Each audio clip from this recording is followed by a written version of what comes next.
Welcome back to another episode of The Walking Trophy. You guys, I am really excited for our guest today because we actually have a very exciting international speaker coming our way today. So today I am welcoming Miss Pamela, and she is a messaging master. And that's one of the reasons I'm really excited to bring her on today is because I'm really excited to get in her head about what she's going to be able to teach you about messaging, but not just like in the boring, make your copy convert way. She describes it as the oh so you messaging. And I love that. I'm really excited to get in her head about that. And we're just going to really get clear about what it means to be fully expressive, what it means to get visible, and to really get so clear on what it is that you're bringing forward so that you can get more one-to-one clients, because that is our girl's specialty here. So without further ado, Miss Pamela, welcome to the Walking Trophy. Hello, thank you so much for having me. I'm very glad to be here. Yes, I'm really excited. So actually, we just got to talk a little bit before we press record on here, and even already. So you're in Australia right now, but you grew up, you said you're British. So you obviously grew up in Europe. So I would actually love to get to know a little bit about young Pamela, little baby Pamela. Can you tell me what you were like as a kid? Like, have you always been audacious and brave and outspoken, or did you have maybe an evolution throughout your life here? Like, how would you describe little Pamela? Oh my gosh, what a great question. I've never been asked that on an interview before.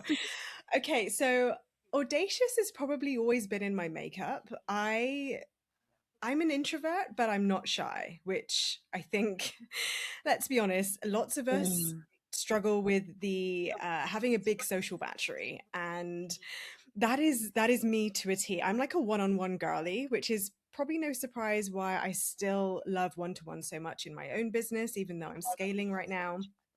And when I think back to being a kid, I was the person who had like a small group of best friends, and I went through a period of my secondary school, like teen years, where it was me and my bestie for a number of years and screw everyone else type thing.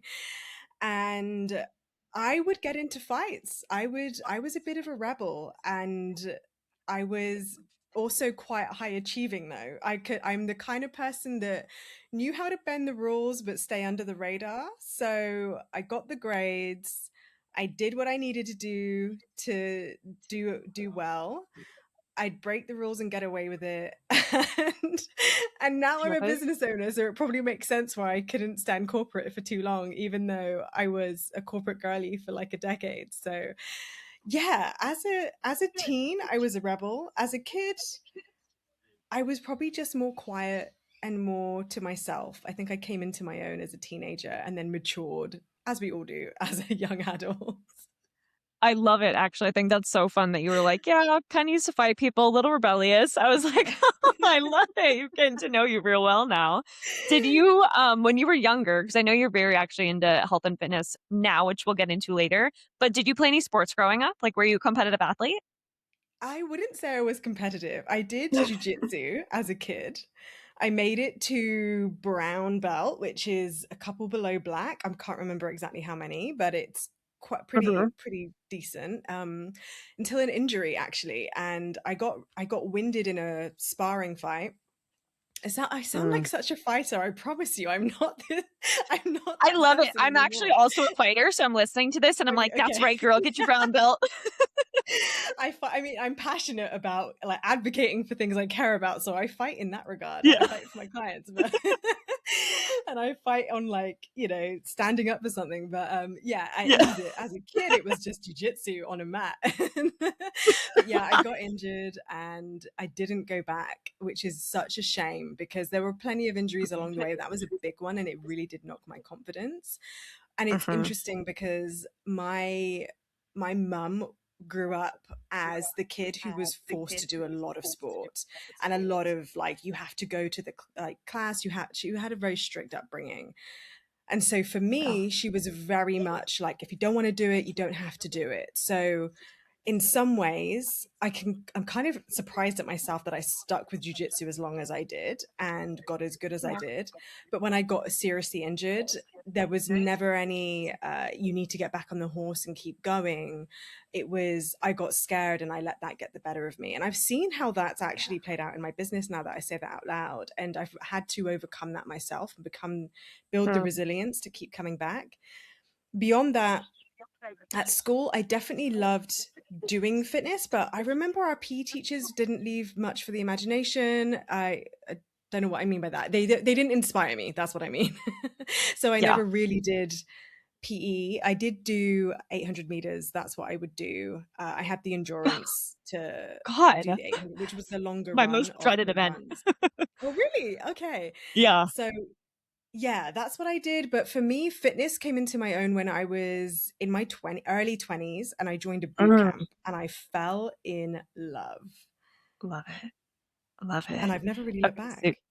yeah, you've got that boot camp blood. Again, it's very much like you got to have grit. Like you said, you trained the resilience, which I think is really interesting, actually. That you described all of this fighting growing up. You're like, I'm really making myself out to be a fighter, and I'm kind of like, maybe you are. Like, maybe this is actually a key piece of you. Like maybe I you've think got it that, is kind of actually. subconscious training going through you this whole time. Yeah. But then to be an 800-meter runner, for those of you that don't know, go run 800 meters and then tell me how you feel. I think that is by far the hardest event that there possibly is in the track world, but that's coming from a sprinting girly, not an endurance girly. Ah, okay. Well, the irony And is I don't even know what 800 would be right now. So I always think in like 5K, 10Ks. I don't even know what 800 would feel like if I went oh, and ran it funny. right now, but I feel like it would be Oh, challenging in this heat. I'll say that much. it, right. Yeah, yes, it would be challenging, honestly, under any conditions. So, but honestly, and then falling in love into boot camp, that does reflect quite a bit on you. Like you clearly enjoy a challenge, you clearly enjoy a push. And so I think it's interesting that you made that connection with the injury where you said you never really got back into it and you really had to train resilience into yourself and even into your business afterwards. So I would actually love to explore that, just even in terms of being a disciplined and resilient business owner. In what ways has being a business owner and running a business and being a coach taught you about your relationship with discipline and with resilience? Oh, so good. Well, I have to say, the things I've done in my fitness world have helped me so much with the resilience and discipline in business, literally. Love it. From Love it. everything, when I think back to starting the business, just the belief I could even do it, like doing things that I've never tried before.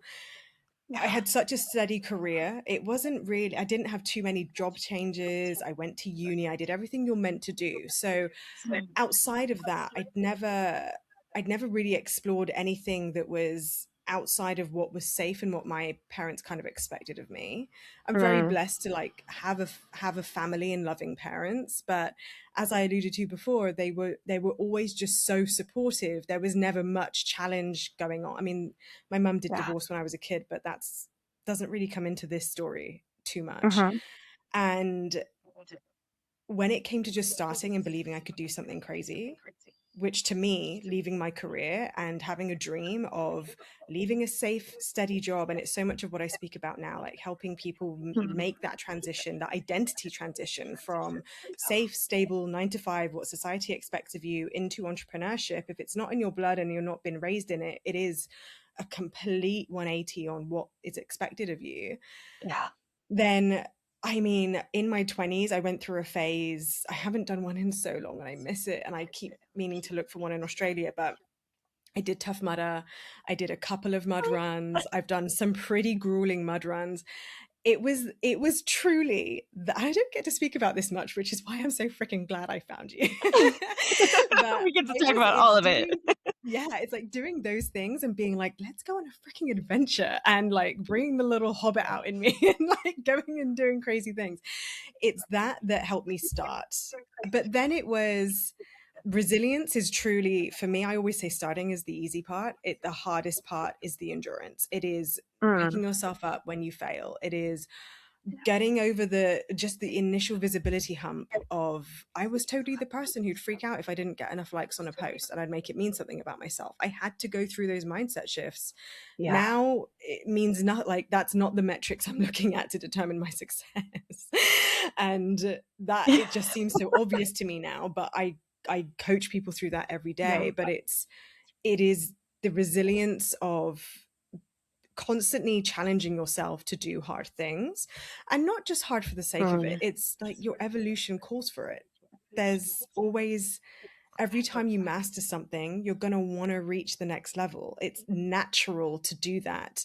What isn't Yeah. natural, I don't think, is the ease in which people say yes to those nudges and say yes to trying and saying yes. And it's not even that they don't try, it's that, are you going as big as you could? Are you actually challenging yourself with the possibility that it could work out? And if it could, how could you approach it? What would you do then if that was a given?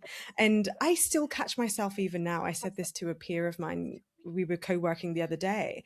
I said, "Oh my God, what if this launch goes 10x better than I imagined?" Oh my God, I've been holding myself back. Like the whole prep of the launch, I didn't even realize it until it just came through. Luckily, I'm practiced enough that it comes through now, and I can trust that. But this is what it looks like for me. Oh my God. Well, first of all, a lot of wisdom was just dropped. One of the things that I loved that you said was that beginning actually is not the hardest part. It is the continuing to go. Because a lot of people say, like, oh, getting started is the hardest part. And it is. That is difficult. And that's neglecting the fact that you're going to go through a journey where you're going to get punched in the face over and over and over. And you have to figure out how to stand back up every single time. And that's so relatable what you shared. I love that you said, back in the day when it was the early entrepreneur days, you were like, oh no, I didn't get enough likes. And now that's simply not how you measure your success anymore. And you're able to put your intention and your purpose and your reflection of how you're doing into other metrics. And so, what do you feel like allowed you to create that transition from that newbie coaching, like, oh no, I need to get likes on my Instagram, to realizing that there's other ways of being able to show up and being able to measure your success and being able to go to the point where you say, what if this is even better than I could have imagined? Because that's such a significant mindset shift. It is. I mean, I always think there's a bit of a benefit to being a business mentor myself because Mm. I'm every day I'm supporting my clients with their businesses. So it's very clear to me when I'm a few steps ahead or a lot of steps ahead. It's very, very easy to see that. But for the person, especially for our audience, if they're not business mentors and they're not constantly being reminded of how far they've come because all they're thinking about is their business and their clients, which is separate, Mhm. then it is taking those moments to actually acknowledge how far you come. It's like the gap versus the gain. It's Right. there's value in looking at the gap. Most people look at the gap as I've got so like they forget to look at the gap in terms of I've come so far, Yeah. and they're only looking at the gap of how far they've got to go. But you've got to look Mm. at the gains of where you've come from. You've got to look at where you started. If starting was recent, even yesterday, there is new wisdom, new insight, new knowledge, new intel that's come in. But for me, it's that. It's like remembering to like wake up and smell the roses, take stock and go, wow, I've changed. But practically speaking, something that I was reminded of at the gym this week, actually, I hit a new PB. We've been on a 6 week cycle, and I know I'm like so super chuffed. It's good milestone for me, and it's because I logged it. And why don't we Mm. do this in other things, right? Like we do this. I Girl. mean, if more so if you do strength training, not so much with other things in the gym, but with strength training, you're more likely to log it because that's kind of inherent with strength training, like logging where you're at. You have a start point, you have an end point or a goal. Regardless of the goal, if you keep going and you keep actually challenging yourself and increasing the weight and doing the things you need to be doing, you will physically see measurement of growth. Mm. And it reminds me the power of useful metrics, not likes on a post, but useful metrics like Mm. revenue, but also in business, internal metrics like actually the whole what does success look like for you. And it's something that I've been thinking about a lot recently, is how to actually define success so that you know what it looks like when you get there. Mm. I love that, because my entire business is built around winning and being a winner. And so the question begs, well, what does winning look like to you? Because it probably looks different for everybody. And that's really core to, the types of questions that I ask people. So I am so aligned with the fact that you just brought that up. Like, okay, what do successful metrics look like and how you've really been thinking about that lately? So I would actually love to hear like what types of thoughts have been going through your head lately when it comes to what does success look like to me? How am I feeling lit up? How am I feeling aligned with purpose? Like, yeah, like what does winning look like to you? Oh, what a beautiful question. So for me, winning is it's so interesting. So I sat down and I've categorized it into a couple of areas. Love it. And I can't believe it's taken me so long to do this, but I did it recently. Off the top of my head, I'm gonna forget like half of them, but one of them was financial, I'm not gonna lie. Like at the end of the day, at a baseline level, I realized that I'm at a place, I'm currently about to buy my first home.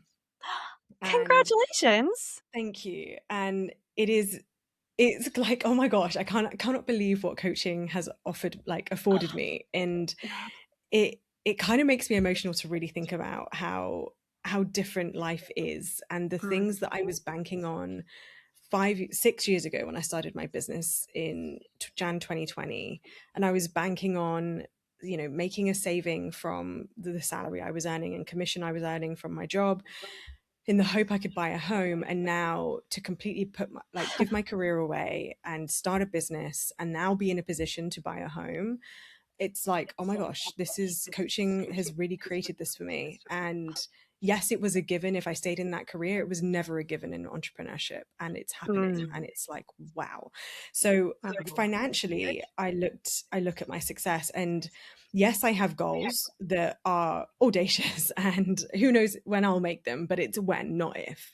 But totally. also at a baseline, when I was really honest with myself, and I think this hopefully will be really refreshing for some business owners to hear, I realized that if I am meeting my baseline needs in terms of my expenses, my bills, my rent, and then when I have a mortgage, cover that, because it's going to be a little bit higher, unfortunately, it's not going to be like for like, I am going to be increasing my outgoings, Hmm. that if I can cover that and still have the what do you call it? I call it like splurge fund, but Yeah. the play money that I want to have, and still cover my business expenses. Like as a baseline, if that is covered, I am actually really fucking proud of myself. And that isn't the minimum of what I expect. I'm very blessed to be far higher than that. But I realize for me, success looks like that being sustained and achieved with ease. And I think that's something that's actually quite kind of humble, because especially in the entrepreneur world, it's like make 100K, and it's like, okay, Mm. when you've done that, what's next?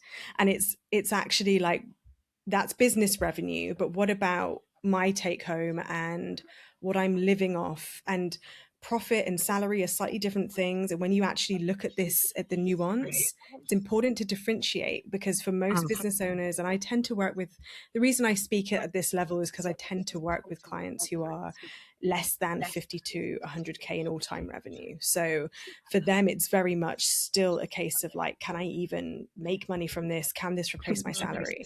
So I'm always thinking along those lines. And that for me is an example of success. And I think that that's just as valid as it is to achieve those 10K, 20K, 100K months, years, Yes. etc. So that's one piece. Then the Love it. others are, for me, when it comes to business activity, I realized that when I've achieved a goal and I've done something that I'm like, fuck yeah, I did that, I feel really fucking powerful and really, really proud. And I realized that I met with a manifestation mentor of mine that I worked with for many years, and Love that. he always taught me that to create something, you want to be that version of you in the creation of it. Mm. And Oh, this is that's good. identity shifting, right? This is the embodiment piece. And I realized then that every single day, if I have done something in my business that makes me feel proud and powerful, as in I was using my power, I was like tapping into whether it's my creativity, my expression, my just fucking giving it some, like actually putting the effort in, then if I'm doing that every day, then that is going to add up to the same in terms of the outcome. It's inevitable. And for me, therefore, that is a version of success. It's not just waiting for the result. It is when I'm creating the result. If I want the result to feel powerful and for me to feel proud of myself, I need to feel like that every day that I'm creating it. Oh, So those are just two examples of what success looks like for me, but I hope that's useful. oh yeah. Oh my God. Well, what I really love about it is there's the very almost like matter based, like it is the finances, it is what you're able to create in your life. Like it really is, it's a traditional goal, but it has such a greater meaning behind it. Like, yeah, you want to make a certain amount of money, but not just to have the flaunting month goals, Right. to build a, or to get a home, to buy your own home. And when you were talking about that, actually, what really stood out to me is how you said at your last job, you were guaranteed to get to the point where you'd be able to do that. And you chose to step away from that, from the certainty, into an entire world of uncertainty, just completely betting on yourself.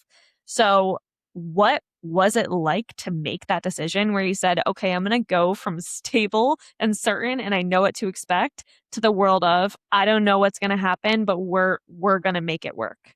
And was Oh. there a hump between you understanding that you would make it work versus questioning if you would?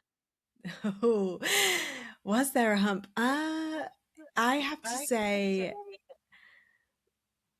I don't think I ever questioned if it would, because I love that. it wasn't that. Actually, you know what? It wasn't that. It wasn't that. It wasn't that that even came into the equation.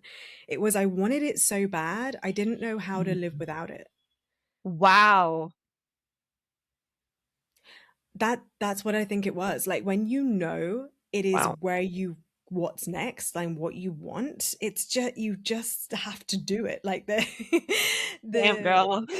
yeah, like that is exactly how it felt. And making the decision, I remember, and this is something that I've worked on a lot with clients, is when they make that decision, I've noticed that we can have a tendency to want the reassurance and the permission. And we Mm, how we know we're doing that is if we start asking other people and sharing and like telling other people before we've either done it or made the decision to do it.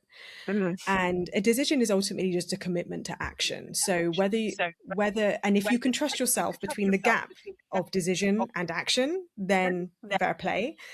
For many people though, if you think you've decided but you're still there's a gap to the action of it happening, you probably haven't decided. Like you know when a decision is made because the action is happening almost instantaneously.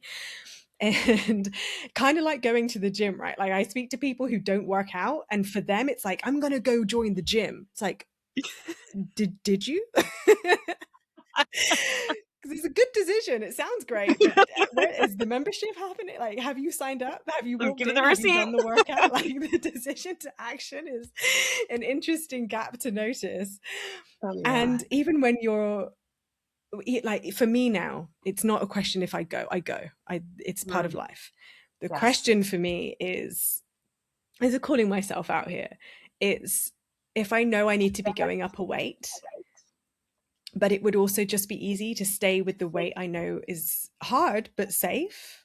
So going from like, I don't know, like 70% to like a 1 rep max, like sometimes I catch myself. I'm like, okay, I can see myself deciding in the gym I'm going to have a big session, and in the moment of which plate I put on, am I putting on the 20 or am I putting on the 10? Like decision to action, the gap. So that was the thing for me. And when I made the decision, I didn't I I when I told the people I love that who it would impact, my partner, now husband, and my parents, even though it wouldn't actually impact them, but they're important to me and I wanted to tell them, Of course. it wasn't to ask for permission. It wasn't to sound it out. It wasn't to see what they thought. It was an update, Wow. which meant I had to come to that place decided. And I had a 3 month notice period. So I wasn't going to wait until I'd physically left the building before I Yeah. told them I'd left. I did it when I was like, hey, I'm going to hand in my notice. And then I still had a 3 month notice period to like live with that decision and and deal. And this is the interesting thing. I got the pushback. I got their Mm. opinions anyway. I got their input anyway. I got their permission or lack of anyway. The difference is that I was already decided. And for me, the action was inevitable as part of that. So there was no swaying in that. And that I've noticed not everyone thinks about in that way. I could see that happening because I know what my parents are like. Yeah. But the audacious rebel in me is like, actually, no, if I do things for me, I make the decision ahead of time. I've learned not everyone does that because some of us have people pleasing tendencies with certain people in our lives, and it tends to be the people who matter to us the most that we people please the most. So that's been a big part of what I help my clients with too. Wow. The entire concept of the gap between the decision and the action is something that, like, if you're listening and you haven't taken notes on, write that down, because that concept in and of itself, I truly believe, can change your life, even just that alone. And then the aspect of when you make the decision, you not only need to make it for you, but trust yourself enough that that is the decision that you stand by. Because, like you said, the outside world might give you that wobble. You're not telling other people to get their input. You're telling other people because it's what's happening. Like, it's not a permission slip. Like you said, it's a fact. You're letting them know. That has got to be some of the most important work and concepts that I think I've even heard. I think the way you articulated that just totally landed for me in a way that even I haven't thought about it before. So I really appreciate you sharing that. So I imagine that's something that with your clients, especially, you said you're working with people that have had typically, like, in the lifetime of their business, made less than 50 to 100K. So I imagine that's probably a really common obstacle for your clients. Yeah. Yeah. Yeah. So how do you go about coaching somebody through that when you see that they're really seeking the outside validation, or that they're asking, or they're outsourcing their power to other people, or you can see that they're wavering in themselves? Like, what are some ways you help your clients with their ability to trust themselves and their decisions? Yeah, so this comes back to classic coaching, really. This is where the one-to-one really shines. And look, some of it can just Mm. be, you can hear something like this and the awareness. Awareness is the first step, right, to change. So when you know it's happening, it's catching yourself in the moment. And that's what I love about podcasts like this. We can hear these nuggets and you're like, holy fuck, that's what I've been doing. And that's Yeah. enough to change it. And ironically, like, my word of the year, which I don't normally have, but this year it actually stuck, was speed, because I wanted to, Mm. even though I say this, even for my own internal world, I still am working continuously on closing that gap between decision and Mm. action. And it looks like procrastination. So I'm also a procrastinator. So everything I've said is true. And for my own next level of evolution, I am constantly closing that gap from decision to action. So first step is awareness. But when it comes to the, even, most people I work with, they know, they've done the healing, they've done the courses, they listen to the podcasts, they're self-aware, high performing, high achieving, ambitious people.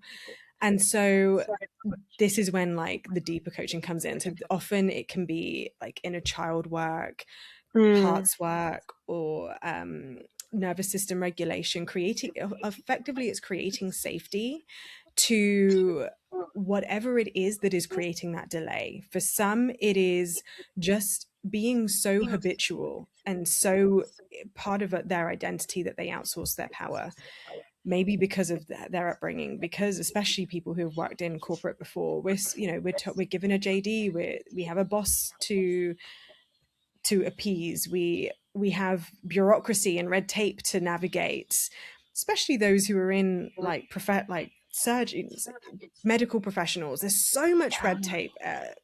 What do you call it, pilots. There are Mm. professions that are, for the safety of the profession, you are not autonomous in your decision making, and so you have to default to a wider system or a hierarchy. That's Mm. not you, that's just the system, and there's value in it, in those environments, not in entrepreneurship. You have to be sovereign, you have to be self-led. So sometimes it's deconditioning, as I call it, and just Mm. really recognizing all of the ways that has kind of created your habitual patterns. Like I say, others, it's inner child. It's For some, it's just the gap of creating safety. So the safety could be sometimes, and for me, it is something I've had to work on, is justifying myself.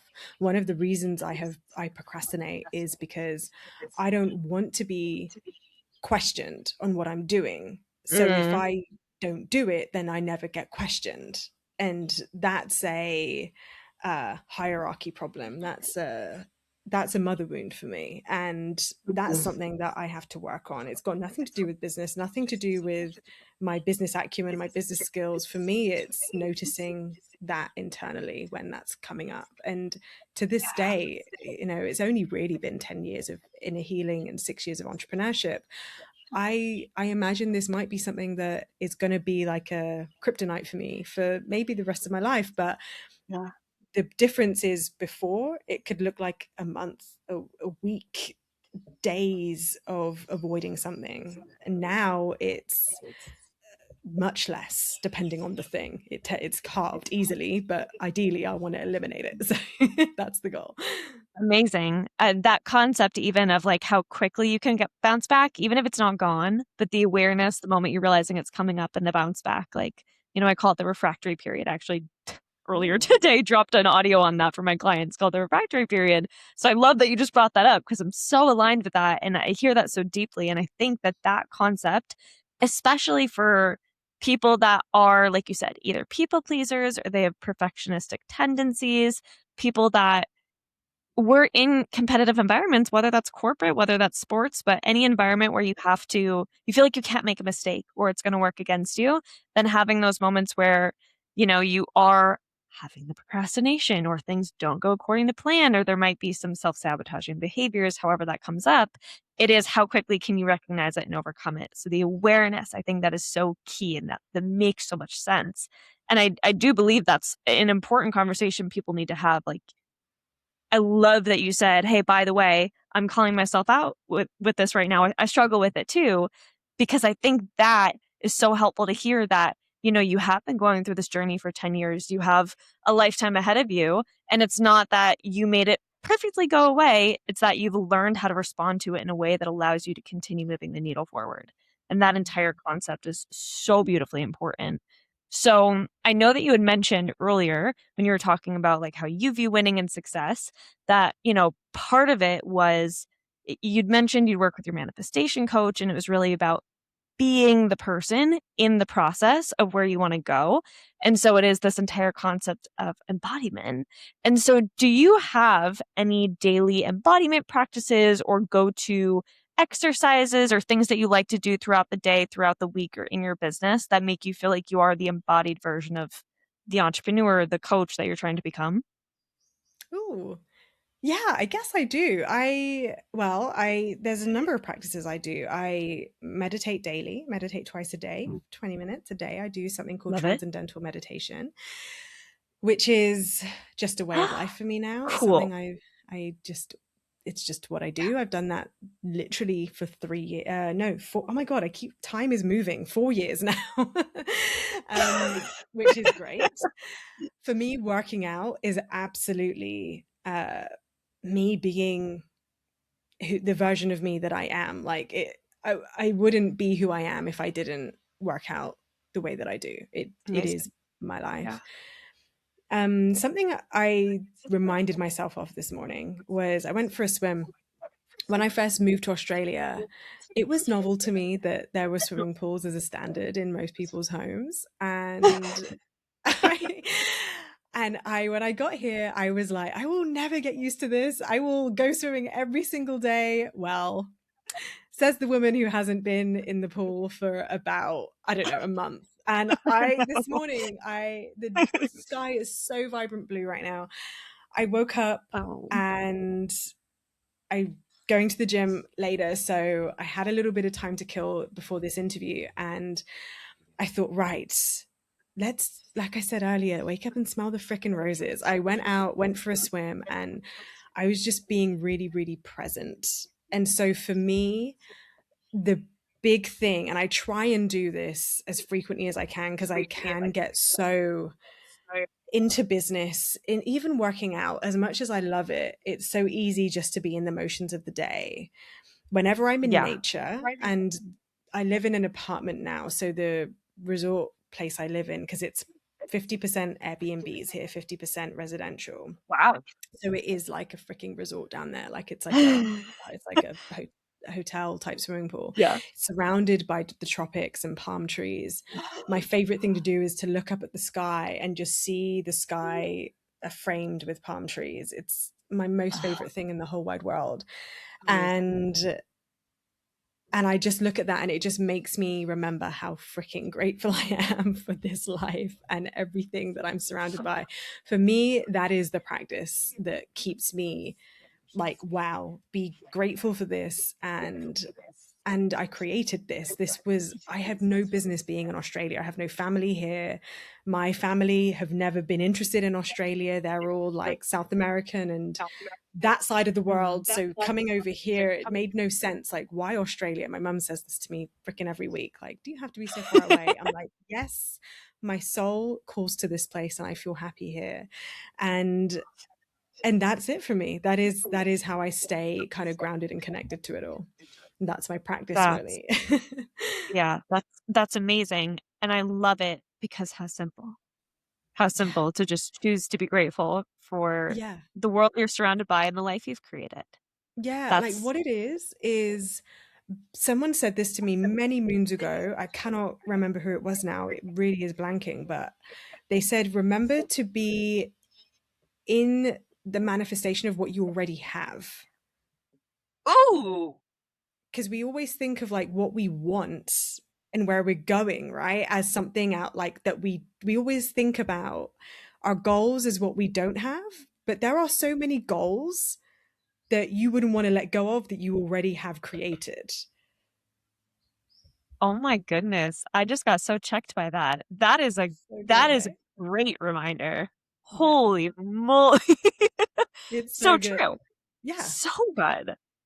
Oh my goodness. Okay, that's and I've said "wow" so many times this podcast. I don't think I've ever said that before interviewing somebody. I've said it like 5 times. So you're Good. My dropping work here is done. vibes right now. Yeah, exactly. So Mission actually, accomplished. yeah, speaking of the fact that you're dropping dimes out here and blowing my mind, I would actually love, love, love now to hear about so much of your background, your daily practice.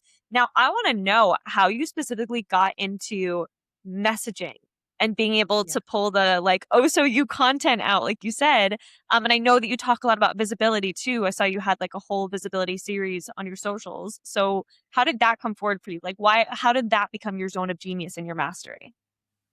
So my my business mentorship started from more of a mindset holistic perspective, and then me being the practical kind of woman I am, I was finding it was more necessity. I was finding that you could mindset your way all day long, and to a degree there is an argument that you absolutely can, just if you truly were hand on heart showing up in your freaking power every single day, just like zero fucks given, just giving it all you fucking got, that would actually be enough. So I'm like making my own courses redundant here. But that being said, what I have found to be true is that for so many people, myself included, it is a lot to grasp, and we don't always have the capacity to be fucking 100% every single day. It Mhm. helps to have the skills in place, kind of like giving a Michelin star chef blunt knives in the kitchen. Like, he's still going to be able to Yeah. whip up something pretty freaking tasty, don't get me wrong, but with the right tools, it's just going to fucking flow. And this is where the messaging kind of came into it. It was like the practical side of, you can have the most beautiful intention, you can be empowered, you can have the most incredible mindset, you can be doing all the things. But what I was seeing time and time again in the words that were being said and the way that people were thinking about how to communicate their offer, there was, to me, kind of off, like, it seems obvious to me, I guess, this because that's what I preach every day, but things that you could potentially learn as a skill set that, if you knew them, would simply make selling easier because you're just hitting the markers that make sense. And so for me, it is Messaging Mastery, one of my core programs, is truly about, and ironically, one of the modules in there is purely about identity. So even then, the skill set is still identity. Like, we're still coming back to that as the core of it. Yeah. But even then, when you're selling a one-to-one offer, there are certain things that you want to be able to tick, such as communicating the process. And look, everything I'm about to give an example for, do not mistake it as without the embodiment and without the identity and without the mindset, with only those things will you sell something, because you see every single day people with incredible products and services and offerings that don't get any traction because the identity and mindset isn't there. So this is a true paradox and balance and duality of both. But things like process, things like social proof, things like being able to articulate with specificity, which so many coaches I find struggle with, exactly what it is that they help their clients with. And also being able to, really, this is the identity part coming in, being able to own that that is good enough and that is what it is. And so some of it is language, right? So I'll give an example of specificity that comes up a lot is I use the word power a lot. In the last episode I recorded, I think I said, giving your power away. I think I said that 3 times in the episode.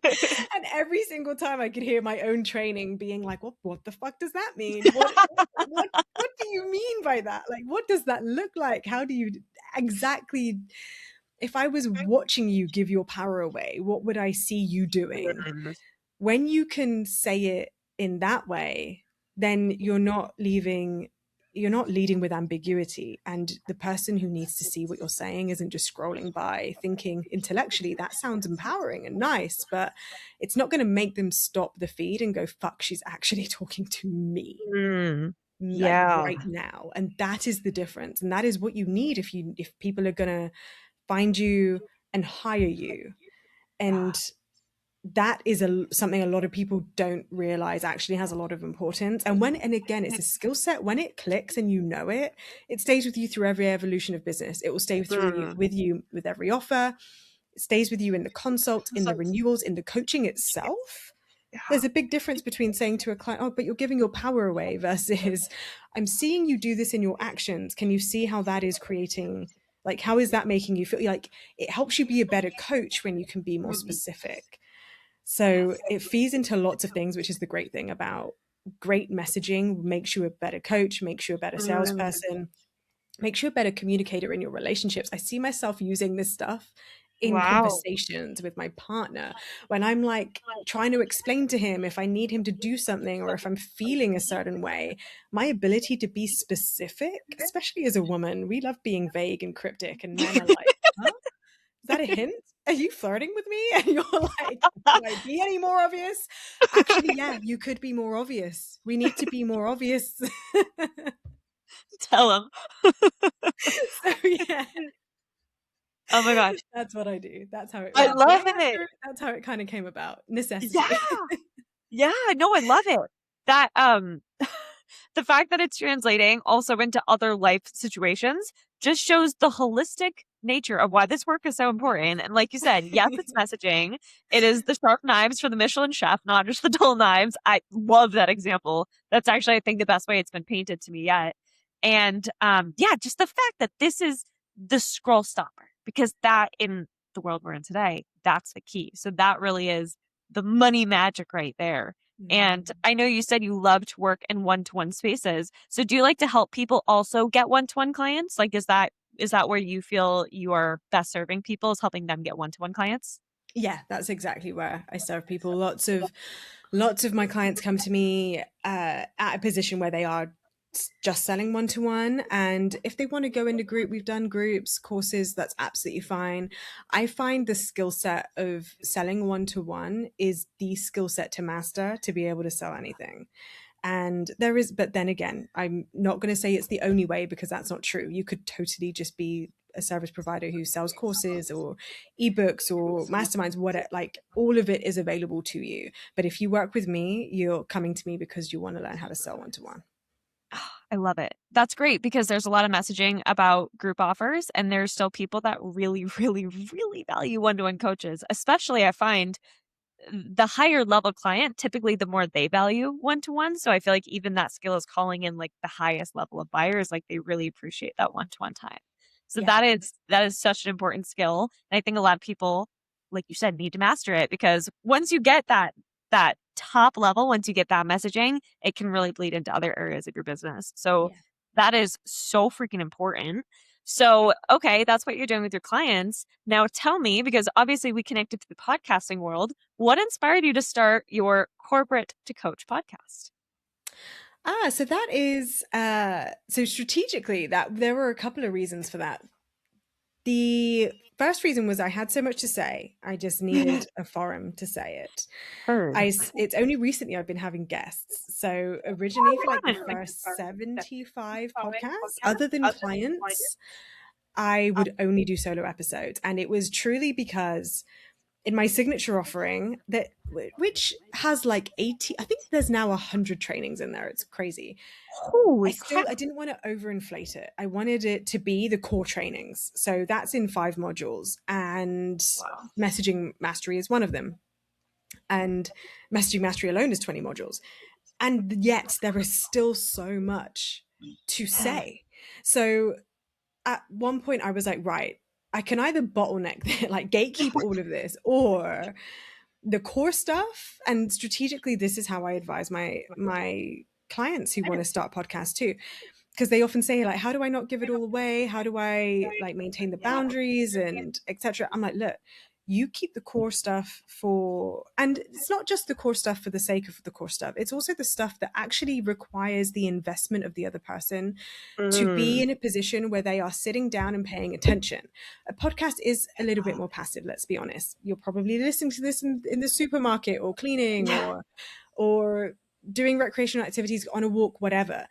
Yeah. When it comes to learning skill sets to grow, to build your business and grow your business, for me, it's, yeah, you're here to learn and implement. That's a different environment. So it makes sense that that is something that you invest in, that you are committed to achieving an outcome for. Mhm. But there is so much more to say. And so, yeah, starting the podcast for me was an opportunity to be in my expression and build an audience in that way, but also to share everything that didn't make my programs too inflated, but also be able to give so abundantly.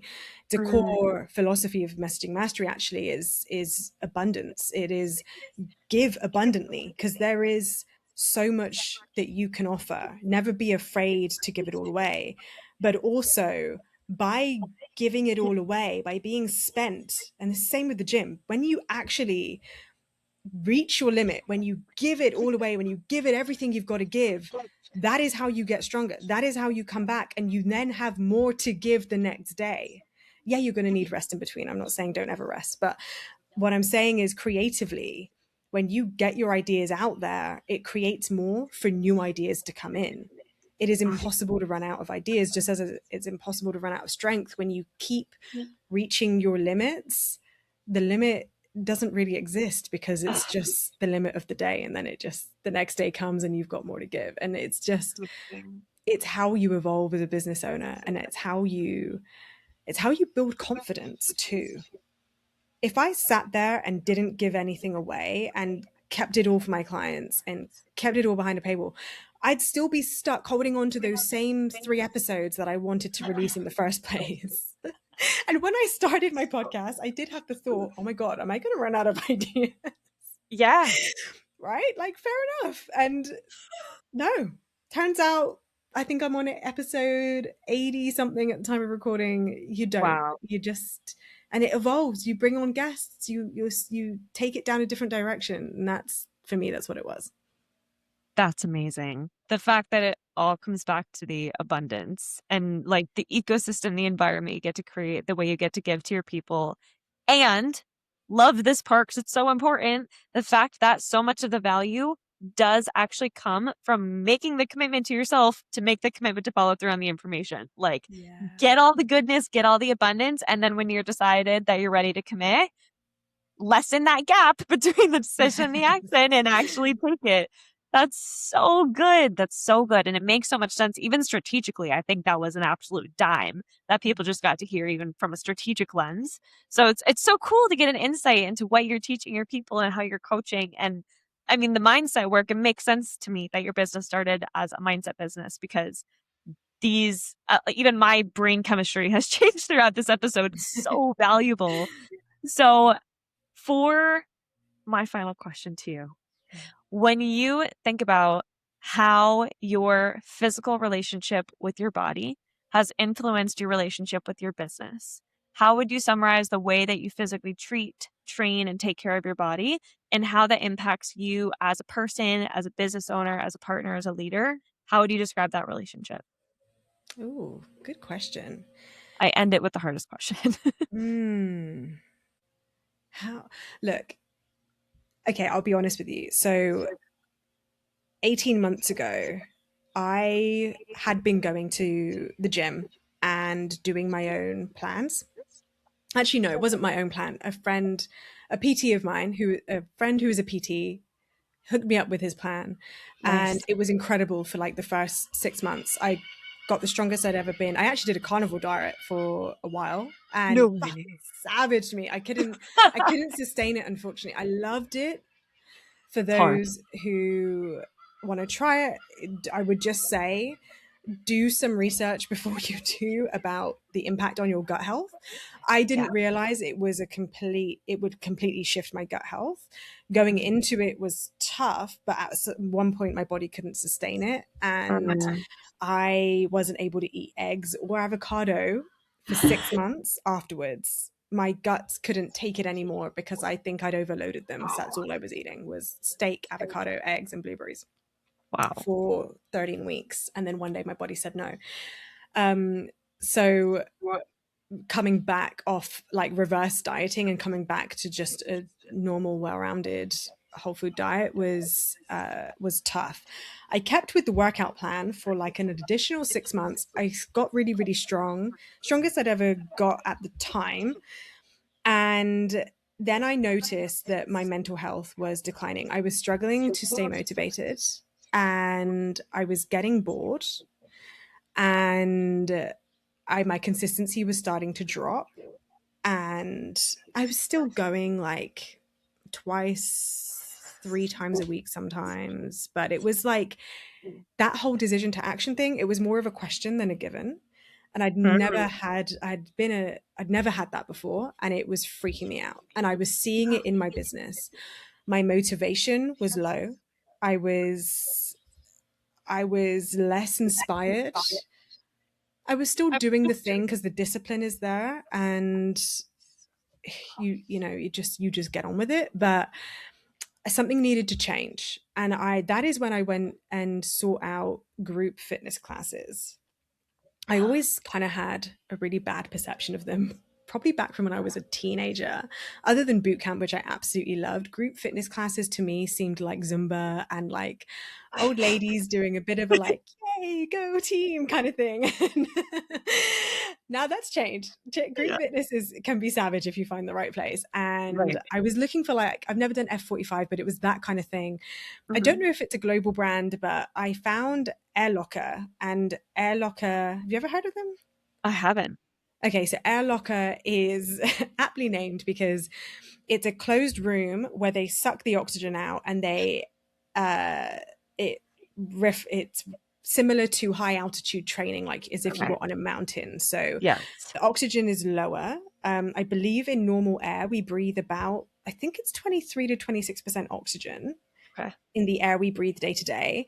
In this gym, when you're working out, the oxygen is down to about I think it's 15%, Oh my maybe God. 18%. It's a little bit, so Wow. it feels like you're on a mountain. Yeah. If you've ever been on a mountain, you know how that feels like. You get kind of out of breath a lot quicker. Your Yeah. muscles have to work harder to get the oxygen in. So you get a harder workout. I remember the first time I went to class, and I was, I was fit enough to sustain an hour workout. I was so out of breath. I was like, what is going on here? I swear I'm fitter than this. They're like, no, it's the oxygen. You're fine. You're doing well. I was like, okay. Oh. But they do strength training, hybrid training, and boxing. Like they mix it up, but the strength training is really good, and their trainers are incredible at the gym I go to in Cairns. And I went to that to take off the mental load of having to figure it out myself, because when you're running a business, you have enough mental load as it is. I wanted to remove the mental load. So even if it's not a group class, getting yourself a PT or having a plan is everything, because then you go, you know exactly what you're doing, and you're not having to think about what you're doing. That was like purpose number one. Then purpose number two was community, doing it with other people, and having just other people next to you is everything. I used to go with my partner, and he used to push me. He taught me form. It was incredible, but then his work changed, and I wasn't interested in getting up at, I don't have to, I'm so lucky. I don't have to get up at 6 a.m. and get it in before the 9 to 5 start. I can go to the gym at 9:30 a.m., which is when I tend to go. And I wanted to be able to sustain that. So going and having community, having PTs check your form, game changer. And off the back of that, very quickly, I've always been a healthy eater. I'm lucky. I like healthy food. I prefer it that way. I prefer clean eating. But I was noticing that my energy levels were fluctuating. I had to eat smart, not just healthy, but smart in a timely manner and the right things. So getting my protein in. So going to the gym and having a good workout started to impact again in a really powerful way. And it was like bringing this and doing it in a really high performance way, not just kind of doing it casually, but doing it in a high performance way. Impacted my nutrition, which impacted my sleep, which impacted my choice. I went alcohol free. I've been alcohol free for, I think, 4 years. And in the last year, I've started enjoying a drink again and experimenting with what that looks like now. But even now, on a Friday, it's very tempting to have a glass of wine. And at the moment, I'm working out on Saturday mornings. And the first time I had a drink on a Friday night since doing Air Locker, I didn't like how I felt the next day, even though it was just one. I wasn't interested. And for me, having a good time at the gym is more worth it to me than having a drink on a Friday night. So that impacted. The ripple effect on my business is that I am happier.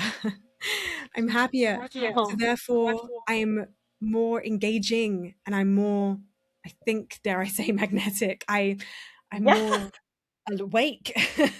I'm alert. I'm capable, and I'm therefore tapping into my capacity and my potential and my creativity. That in coaching sessions makes a difference. That in my ability to create content, come up with ideas makes a difference. And so, especially when I habit stack, if I'm recording a podcast, I love to do it either before a session or after session, because it's like I know I'm doing the thing that keeps me on form. Of course I'm going to put them together. Why wouldn't I? It's like, it's smart. That's how it impacts my business. I don't know if I've answered your question, but those are the things that came up for me. You absolutely have. Absolutely. And I actually really, really appreciate you sharing that. And even the fact that you'd been in a really great routine, and then you started to notice that kind of trickle off, the mental health that came with it, the gut issues that came with everything. I really appreciate you sharing that, because I think like even I went through an experience like that in the last 6 months where I was like, whoa, what is going on? It's very jarring when you're not feeling like yourself in that way. And then just sharing the lesson, which is what you had, which was I just needed to not get rid of it, but change the way I was experiencing and look at all of the factors, like the community aspect of it, even that being a variable. So I think that there's a lot of people that needed to hear that. So I'm really glad that that's what came through, because that was a really great message that you just shared. So Thank you. Pamela, this podcast has been so good. This is one I'm going to listen back to it for sure. There was a lot you said in here that I want to go back. There was a whole mic drop in the middle of this episode where you said that quote and I was like, whoa, hang on. We need a minute. So I'm really excited that I get to go back and listen to this. I'm really grateful that you shared all of this today because I know everybody's going to benefit from this so much. So as our parting gift, can you please tell the audience how they can get connected into your world, how they can get involved with you as a coach, and also how they can connect with you on socials? Of course. So you can find me at Coaching with Pamela, which is Pamella, so 2 L's. And you can find me in all the places, Spotify, Apple, or the Corporate to Coach podcast. But Instagram is Coaching with Pamela as well, as is my website. And to work with me, you can work with me one-to-one, or Messaging Mastery will be opening very soon. There will always be around either running or opening very soon because that's a regular program of mine. So you can check that out on the website as well. And maybe the links will be in the show notes, but you can find me. They absolutely will. You guys will be able to click everything that she just said in the show notes. So, oh my goodness, thank you so much for being here. This has been amazing. I'm so grateful to you. And I can't wait for everyone to listen. Thank you.